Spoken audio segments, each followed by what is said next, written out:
Basbas, Manolo Batson, Bong Berito, Here I am. Deng Kamistani, Here I am. Kiko Del Mendo, Here I am. Igay Domingo, Here I am. Cecilio Felix, Here I am. Nestor Lawas, Here I am. Gabi Moralida, Here I am. Bal Palatao, Here I am. Eric Punsalan, Boy Ramos, Johnny Regadio, Here I am. Jane Samson, Here I am. Cobinal Serna, Here. Dave Villegas, Here I am. Bobby Pascual, Bobby Pascual, Bobby Pascual, Wait, the 15th of June.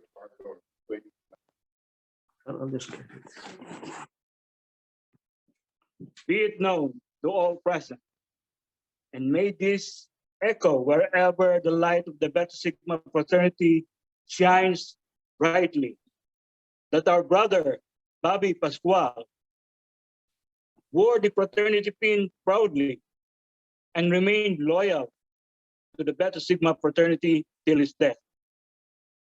He lived life with all nobility and honorably, living up to the Betan principles of brotherhood without reservation, integrity, loyalty, equality, and service. His name shall forever be etched in the UP Beta Sigma Fraternity's Book of Brotherhood.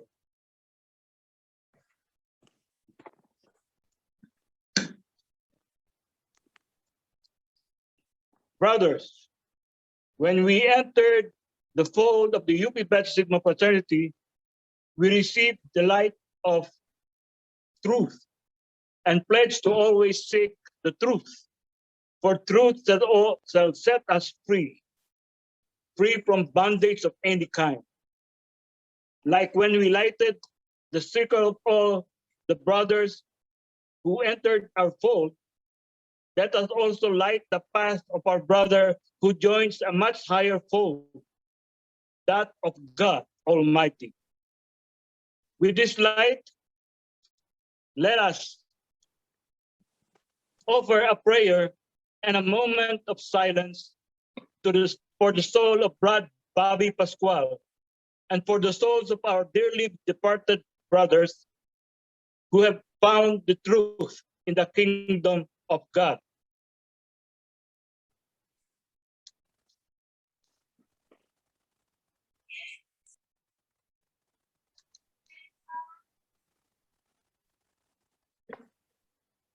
Honorable Grand Princeps, brothers in the UP Beta Sigma Fraternity, family and friends of our departed brother Bobby Pascual, please allow a few of our brethren to pay homage to our departed brother by honoring his memory. May I call on Brother Jerry Abenes. Good afternoon.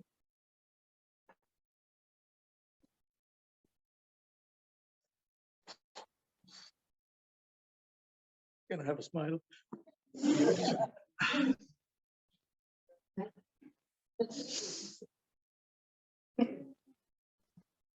Another Betan has responded to a higher calling.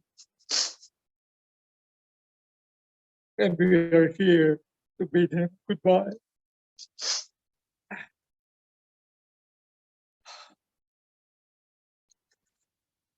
Farewells are always sad, but hearts must be healed if greater comfort and peace from pain await those who must go.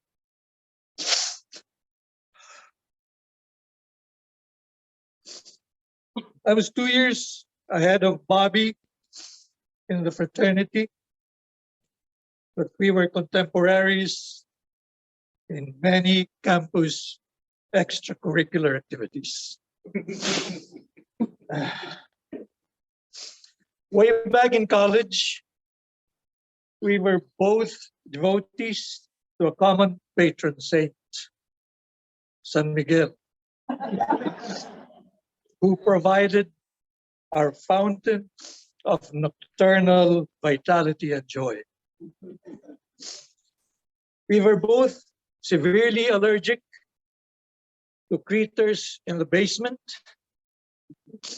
and the greenhouse of the arts and sciences.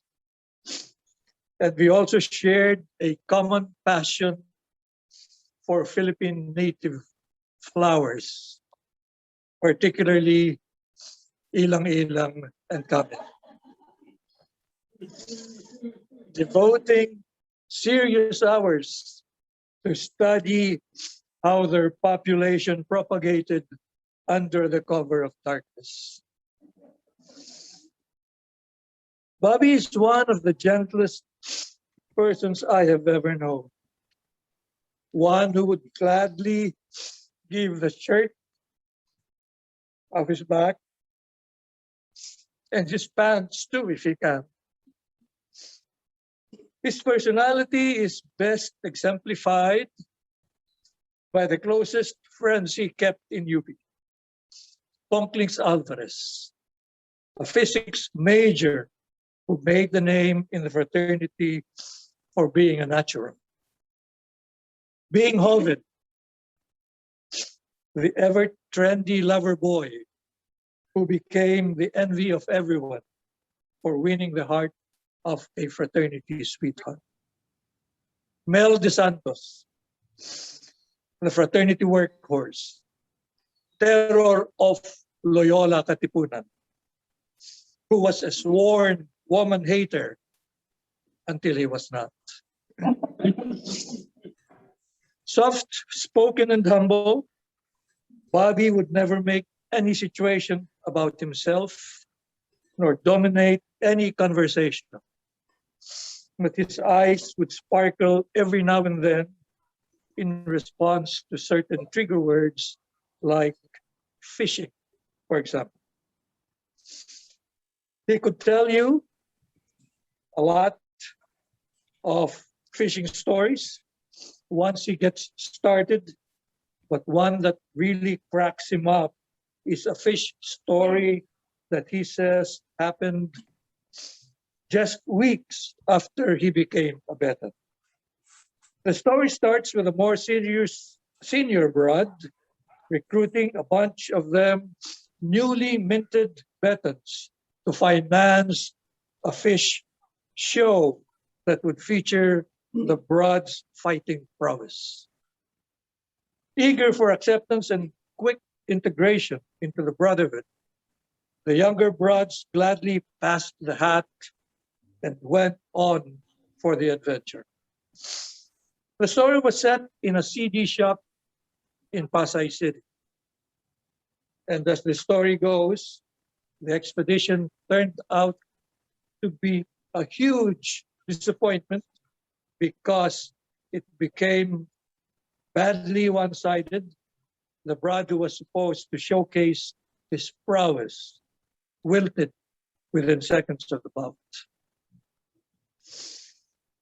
Belying that sensuous physique, Bobby was a fearless fighter with formidable skills in martial arts that he did not hesitate to use when the need arises. I remember one night in 1969 when he faced a surging phalanx of a rival fraternity who charged into the Betan lobby of the Arts and Sciences building. Looking at him now inside that casket, I can still see traces of those stitches in one of his eyelids, stitches made by the infirmary doctor in the middle of the night amid Bobby's grunts because an anesthetic was not available. I did not see Bobby again for years. After college, he joined the US Air Force. I joined the UP faculty. But as fate would have it, we met again in the Bay Area in 2007, thanks to the AGs of the Northern California chapter of the Beta Sigma fraternity. And thenceforth, the rest is history.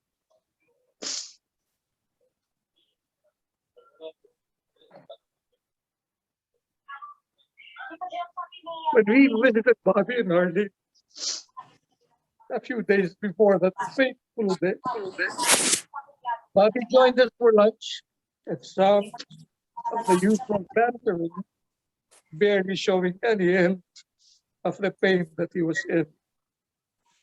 As we were preparing to leave, I told him that I'm still looking forward to going fishing with him when he recovers. For the first time on that day, I saw his eyes sparkle as he started to rehash those old stories about fishing with friends along Monterey Bay. I was waiting for him to transition into that fish show in Pasay City and the usual hearty laugh that would follow, but it never came. We said goodbye, and I was left wondering if I would hear him tell that story again. Roberto, Bobby Pascual, UP, Beta Sigma, Batch 68A, Blitzkrieg. Your very best friends, partners in crime, Mel De Santos, Ponklings Alvarez, Butch Landrito, Mon Agulto, and the host of others are excited by your coming to the afterlife. Godspeed, brother. Tight lines. Thank you. May I call on Brad Ike Araneta? My name is Ike Araneta, batch 71B, UP Diliman. True friendships come along rarely in one's lifetime. Friends come in and out of one's life, but few remain genuinely engaged. By the same token, the ideals of brotherhood are just ideals and rarely lived up to in all instances and in all life situations. Today, I stand before you to pay tribute to a good friend and fraternity brother whose life was shaped by the ideals of brotherhood and whose legacy has become what I consider a gold standard in upholding and putting into practice the principles of brotherhood, integrity, loyalty, equality, and service. A class act and certainly a treasure for the hearts and minds of those who had the pleasure of knowing him. I first met Bobby and Hardin 50 years and a month ago as I was undergoing the process of being initiated into the brotherhood. It would be an understatement to say that back then, the price for admission was quite difficult, both physically and psychologically. Bobby would show up, look us over, sometimes asking us trick questions or indoctrinating us, but more often than not, would quietly be observing how we were holding up. There were 11 of us. I was in a Zoom meeting the other evening with my batchmates, and all of them expressed their sadness at the news about Bobby. One of them related to us how Bobby stepped in and said to the attending master, "Can I have the remainder of this round?" Sensing that my batchmate was about near to breaking point. Everyone on that Zoom call confirmed that that was Bobby's style, or his modus operandi, if you will. He would take his rounds listening and observing with Harleen by his side, holding the smelling salts, asking, "Kaya mo pa?" and you still go on. He was a compassionate person. I told Harleen, hindi siya nananakit. It wasn't until years later when I met his parents here in San Jose did I realize where he got his compassion and empathy from. They were just absolutely wonderful people. Bobby was like his mom, gregarious, and looks you in the eye with much compassion and sincerity. His dad was such a mellow guy. And so it came to pass, I was admitted into the Brotherhood. During that time, there was this compulsory edict that newly admitted brads train in karate kung fu for 6 months. Bobby at the time was a brown belt, and he would show up at our training sessions to help out. And as weeks progressed, he would spar with us.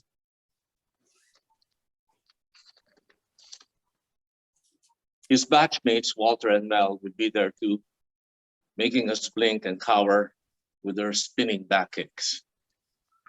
As freshman week approached, I was paired with Bobby to be part of the fraternity's martial arts exhibition at the lobby of the Arts and Sciences building and at the front lawn of Sampaguita's women's dorm. Although still recovering from my finals, I was so excited that I would be part of promoting the Frat's signature mystique. You're in good hands with a Beta Sigma. So my role was to be the attacker in a knife disarm scenario, and Bobby would demonstrate the techniques at full speed. So accelerated was the training that I had to learn to fall properly without getting hurt. So after being thrown over his shoulder and having my legs swept from underneath me several times, I finally said, "Hey, aren't we supposed to be taking turns demonstrating this technique?" I still wanted to get my licks in too, right? So he looks at me with a grin and says, "You don't know it well enough not to hurt me." So good point, right? Which made me realize that, what he was doing was the right thing, and it was his words of wisdom. Needless to say, the demo was a success, although it was difficult to say if it immediately increased the girlfriend population among the brides. But for sure, it helped the recruitment of new members. Bobby was so proud of being a Betan. And our image on campus as being invulnerable meant everything to him. He was fiercely loyal to our name and our stature on campus. In one of our numerous not-so-friendly encounters with other frats, our leadership decided that it was prudent to exit campus and to lie low for a while, since we had already scored twice, to allow for negotiations and to temper further escalation. So after being absent from campus for about 2 or 3 days, word got back to us that the opposing frat was hunting us down and that we were hiding. That's not good. We even got news that they were desecrating our campus hangout. So a meeting was called in one of the bride's homes outside campus. A deliberation ensued among the members of the body and the officers, trying to decide to go back to campus and classes or not, and to assess the risks. Yes, frat life was sometimes disruptive. In that particular meeting, I remember Bobby, in a burst of emotion, asked, "What are we doing here anyway? Why aren't we where everybody else expects us to be?" The following day, a caravan of around 15 vehicles filled with brads arrived in front of the Arts and Sciences building. And as we disembarked, a rather large crowd of student demonstrators at the AS steps all but disappeared. And the enemy was nowhere to be found. Such was the campus environment we found ourselves in during the early 70s. Our testosterone levels were just oozing out of our ears. At the same time, we were amid social upheavals in the country, marked by violent events that would shape the country's socio-political climate for the next 14 years. Martial law was just around the corner. Life was so uncertain. Some of us lived in reckless abandon, drinking to our heart's delight. The sex, drugs, and rock and roll of the 60s spilled into 70s with a twist. And as Carly Simon sang, we can never know about the days to come, but we think about them anyway. Those times can also be described in the Charles Dickens tale of two cities on the eve of the French Revolution, wherein he wrote, "It was the best of times. It was the worst of times. It was the age of foolishness. It was the epic of belief. It was the epic of incredulity. It was the season of light. It was the season of darkness. It was the spring of hope. And it was the winter of despair." In March of '73, I left for the US and didn't see Bobby for 2 years. He and Hardin got married. Tanya and I got married.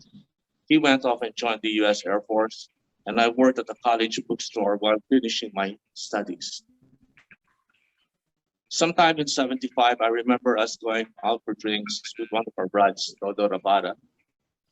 And then, along with Dana Chica, having a barbecue at his parents' place in San Jose with our young families in tow. I think it was that time that he was leaving for North Carolina. Then seeing him again when Fox came in the early 80s. This time he was on his way to Colorado in '82. It would be 2 decades before we would see each other again. Elaine, his younger sister, became Tanya's workmate at Valley Medical Center in San Jose. And that's how we would, get some bits of news about him and where he was at that particular time. Then in the early mid-2000s was when, by a stroke of luck, or would I say destiny, Bobby's younger sister, Melody, became Tanya's patient at the VA. We didn't know that they had settled in Salinas 2 years prior. That started Bobby's and Harlene's engagement with us and the rest of the UP North family. Harlene fondly remembers Bobby being so excited coming to visit us every week and Tanya preparing a meal for them.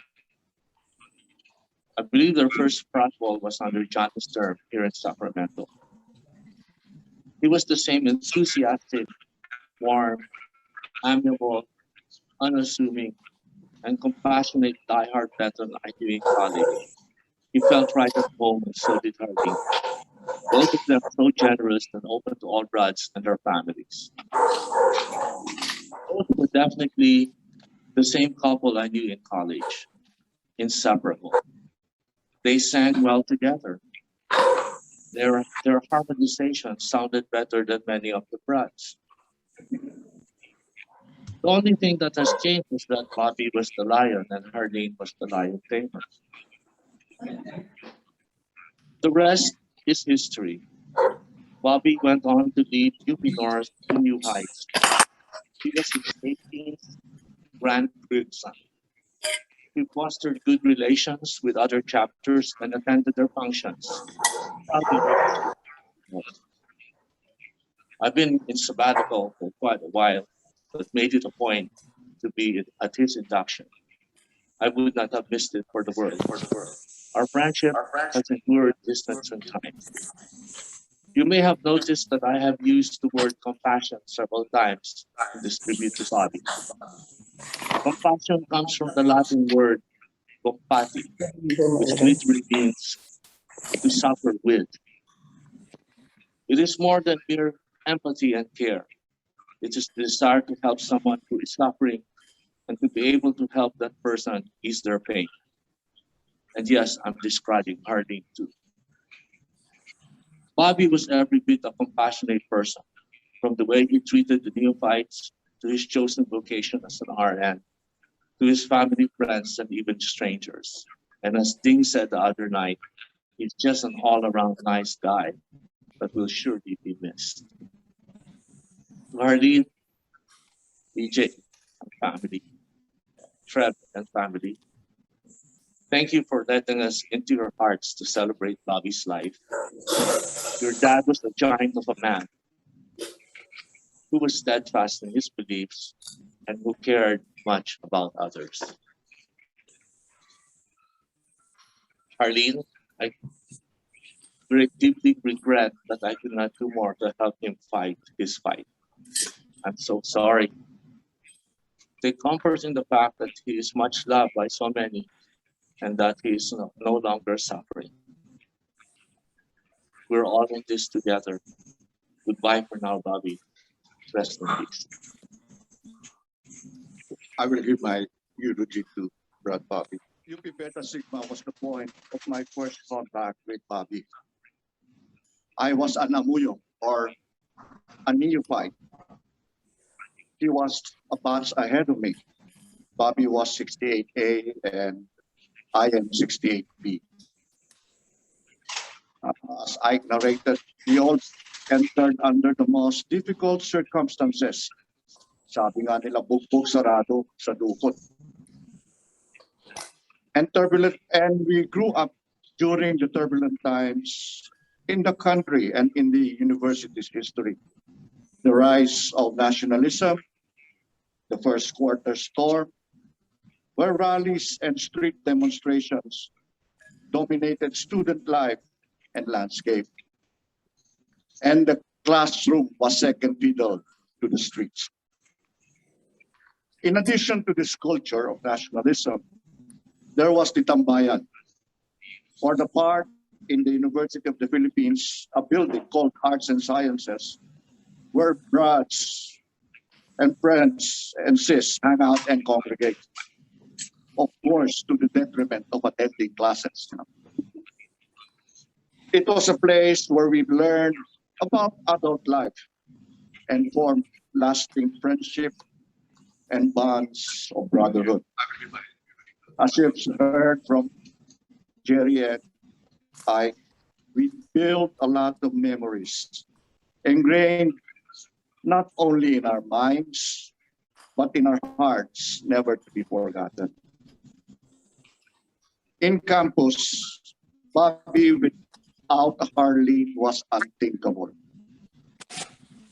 They were a team, and the word forever was invented that best describes their relationships. First love, and yes, it lasted forever. It was indeed special because Harleen embraced fraternity life.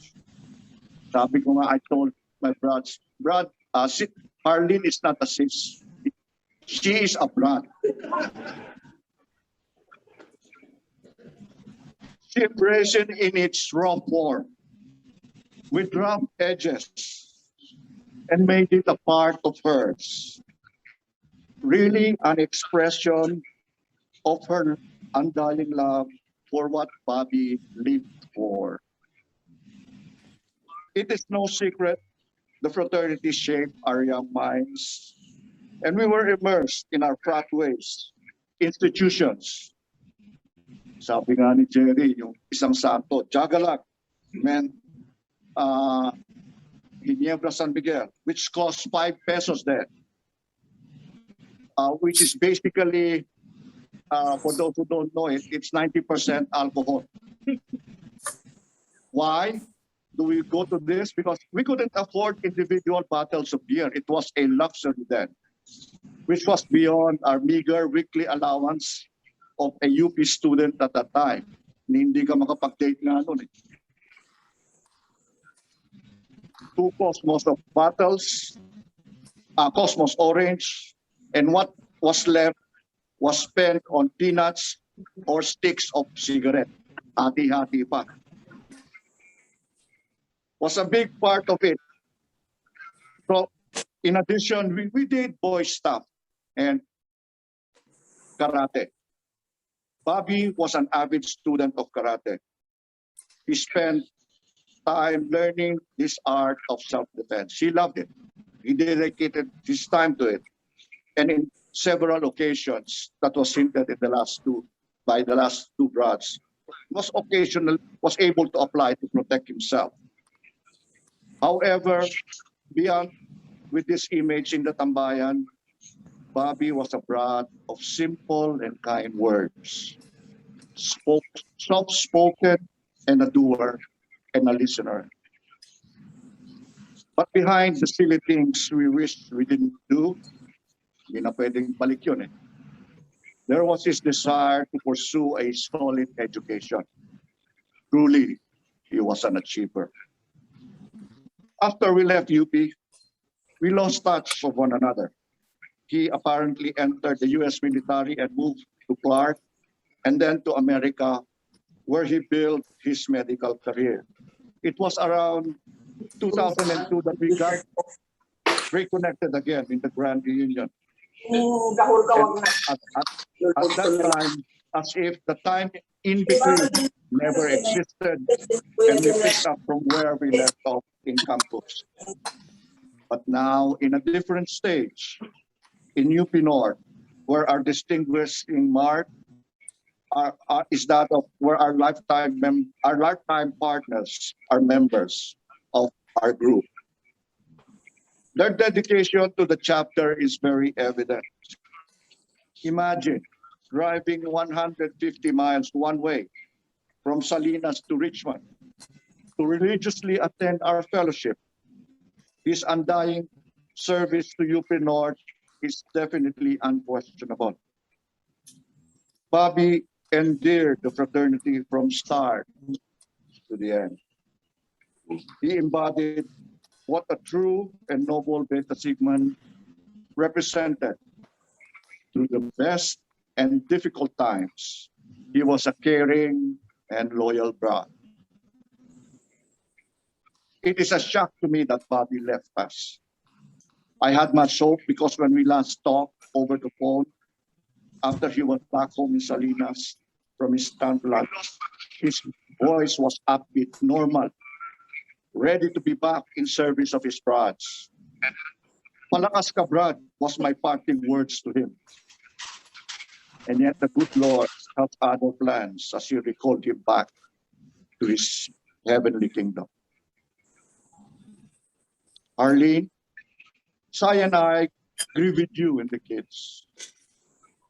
We are in disbelief by the suddenness of his death, unable to understand why, comforted by the reality that Bobby is no longer in pain, and with our loving God. We thank you, Hardy, for giving Bobby to us and the fraternity. I can hear him recite the Credo in heaven, proudly declaring, I am a Beta Sigma and proud of it. Our love and prayers.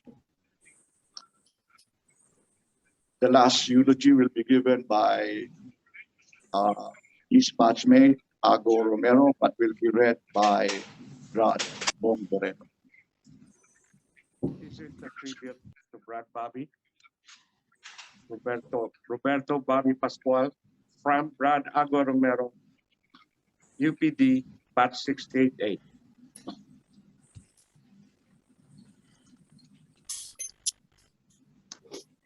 June 15, 2021, a happy moment in my life while celebrating my 71st birthday with friends at the restaurant. I received the distressing news that one of my fraternity brothers, Roberto Pascual, passed away. Bobby, as he was fondly called, was my UP Diliman Beta Sigma Blitzkrieg 688 batchmate. He was a hard-nosed student of martial arts. He religiously practiced with other brats in the UP Diliman campus area in the early morning weekends, earning him a brown belt under the tutelage of Master Sensei Brad Noli Velasco. Fast forward early January 2021. Harleen called to request that I design and print a 2021 calendar for UP North Betan. Something Bobby can give to them and leave a happy collage of memories. During these times, Bobby and I talked for hours when he had time and energy, reminiscing the golden 60s, our college days. One story about Bobby.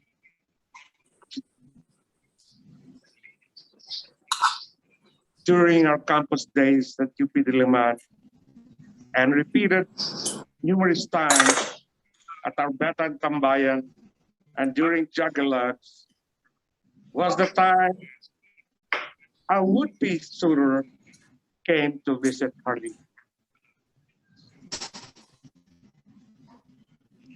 Brad Bobby, being an FBI, a full-blooded Ilocano, had almost all the street vendors on campus working as his informants and keeping a watchful eye on Harley. Suffice it to say that an intelligence report was passed on to Bobby that a guy came to visit Harleen. As Brad Bobby hurriedly went to Harleen's dorm, his informants yelled at him and pointed to the guy who just got on a jeepney. As the story goes, Brad Bobby stopped the jeepney, got inside the jeepney, and that's when Brad Bobby's legend was born. It is safe to assume that Brad Bobby did not stop the jeepney, got inside just to introduce himself, shake the guy's hand, nor say hello. If the movie The Terminator was released during that time, Brad Bobby probably, maybe, or perhaps told the guy, "I'll be back, so don't come back." My life was immensely richer for having known you. Rest in peace, Kabats Roberto Bobby Pascual. Thank you. On behalf of the UP Beta Sigma fraternity, we extend to you our deepest condolences for the death of our dear brother, Bobby Pascual. In honor of his loyal service to the UP Beta Sigma fraternity, we present to you with this Betan speech.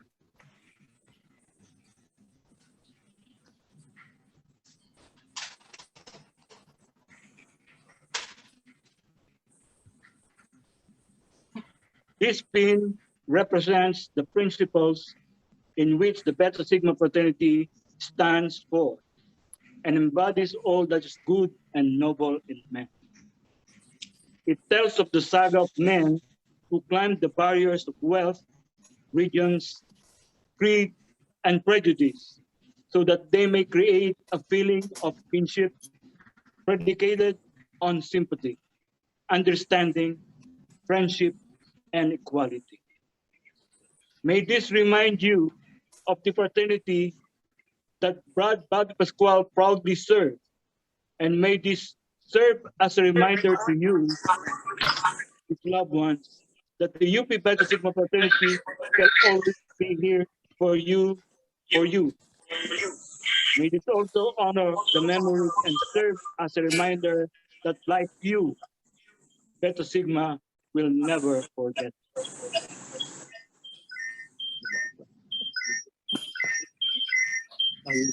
We just need to give up. Kasi kapiling, di ba?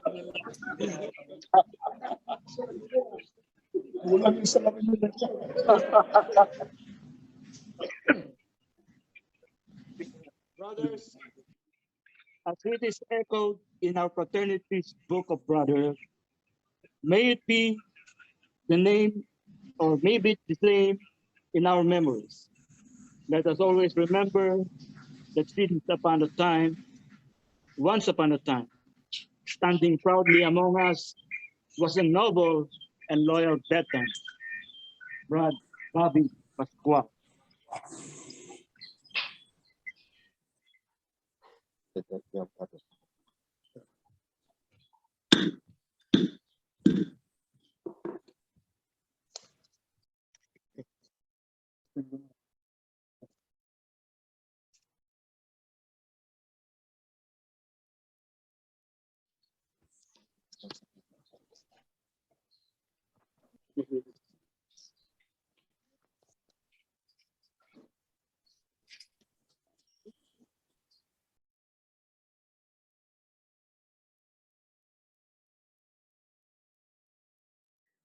On behalf of our family, my mom. Uh, Thank you guys. The fraternity meant everything to my dad. And he'd be very proud of the send-off that you're giving him. You know, my brother and I growing up, we heard, you know, the PG stories. And, you know, like, yeah, 80s style. But it really wasn't until I really got to witness it to really understand. And we feel very lucky to know, because we know what family means to Dad. That's all we talked about. We really appreciate how far it really goes. We know that each and every one of you here, he treated no different than he treated any of us. And it's an honor for myself, for all of my family that's here, especially for my mom,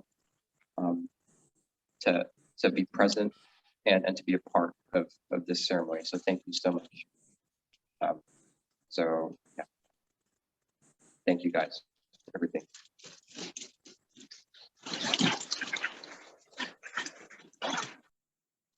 May I call on the brass for a photo of, may regalo si si Agok at saka Black Bat 68 para, so you are asked to sign the back. Hand over na yun kay Arlene Book. Look at them. Can we ask on the brass and the sis, the Upinoan family? This is about what Bobby stood for all these years. It's the collage of the pictures of our 50th and the chapter. Arlene and family, let's get a photo of.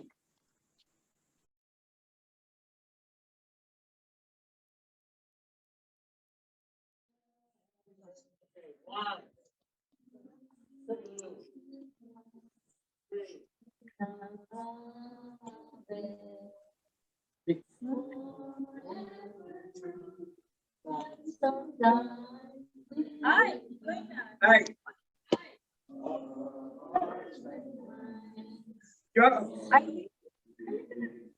I'm all right.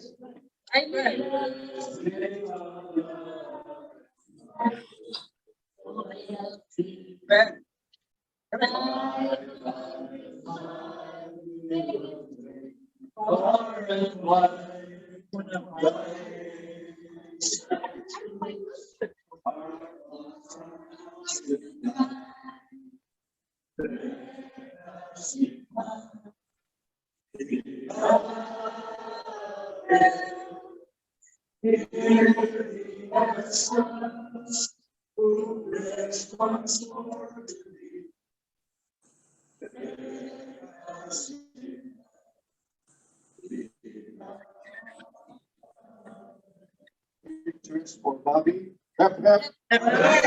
Hep, hep.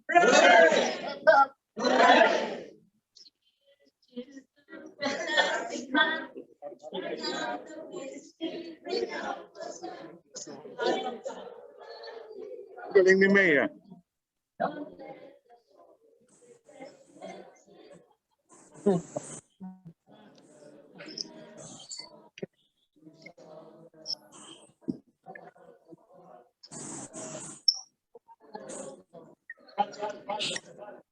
That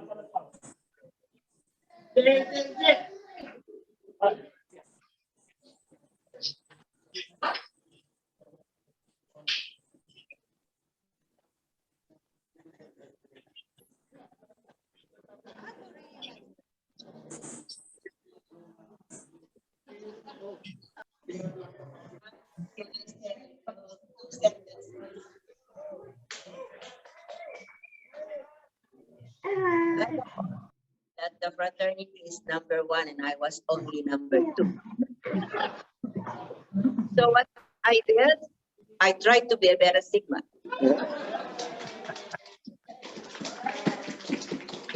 Everybody knows I work hard to become a better Sigma.